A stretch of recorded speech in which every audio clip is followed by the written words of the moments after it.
ఏ ప్రభుత్వం వచ్చినా ఏమున్నది గర్వకారణం? అస్మదీయుల్ని ఆదరించడం, తస్మదీయుల్ని తప్పించడం. తమని గెలిపిస్తే మంచి రోజులు తెస్తామంటూ ఎన్నికల ముందే తెగేసి చెప్పిన కాషాయ పార్టీ నేతలు అస్మదీయుల్ని అందలమెక్కించడానికే తెగ తాపత్రయపడిపోతున్నారు. తాము చెప్పిన మంచి రోజులు తమ పార్టీ వారికేనంటూ తేల్చి చెప్పేస్తున్నారు. ఆ క్రమంలోనే తాజాగా 5 గవర్నర్లకు 5 రాష్ట్రాల్ని పంచేశారు.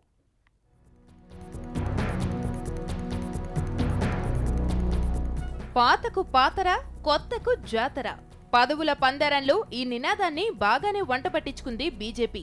రాజకీయాలకు దూరంగా ఉంచాల్సిన గవర్నర్ల వ్యవస్థను నీరుగారుస్తోందంటూ ఎన్ని విమర్శలు పోటెత్తుతున్నా తామనుకున్నది సాధించేదాకా విశ్రమించేది లేదనే మంకుపట్టుతో వ్యవహరిస్తున్నారు కాషాయ నేతలు. యూపీఏ హయాంలో నియమితులైన గవర్నర్లను తొలగించే పనిలో పడ్డ కేంద్ర ప్రభుత్వం సామ దాన భేద దండోపాయాల్ని ప్రయోగిస్తోందనే ఆరోపణలు వెల్లువెత్తుతున్నాయి. వెంటనే రాజీనామాలు చేసి వెళ్లాల్సిందిగా ఢిల్లీ దర్బార్ హుకుం జారీ చేయడంతో కొంతమంది గవర్నర్లు మూటాముల్లే సర్దుకోగా ఇంకా మొండికేస్తున్న గవర్నర్లను అగస్టా కేసు విచారణల్లోకి లాగేస్తోందనే విమర్శలు వస్తున్నాయి. తాజాగా 5 రాష్ట్రాలకు గవర్నర్లను కేంద్ర ప్రభుత్వం నియమించింది. ఈ మేరకు రాష్ట్రపతి భవన్ నుంచి ఓ ప్రకటన కూడా వెలువడింది. ఉత్తరప్రదేశ్, ఛత్తీస్గఢ్, పశ్చిమ బెంగాల్, గుజరాత్, నాగాలాండ్ రాష్ట్రాలకు కొత్త గవర్నర్లను నియమించింది.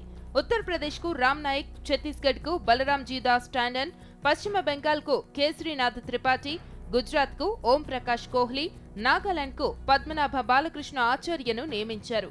నాయక్, టాండన్, త్రిపాఠి, కోహ్లీల నియామకాలు వారు బాధ్యతలు స్వీకరించినప్పటి నుంచి అమల్లోకి వస్తాయని ప్రకటనలో పేర్కొన్నారు. ఇక ఆచార్యకు త్రిపుర బాధ్యతల్ని కూడా అదనంగా అప్పగించారు. త్రిపుర గవర్నర్ ఒక్కం పురుషోత్తమన్ రాజీనామా చేశారు. మొదటి విడతగా 5 రాష్ట్రాలకు గవర్నర్ల నియామకం జరిగింది. మరో 8 మంది గవర్నర్లను నియమించాల్సి ఉంది. దీనిపై కూడా త్వరలో నిర్ణయం వెలువడుతుందని పరిశీలకులు భావిస్తున్నారు.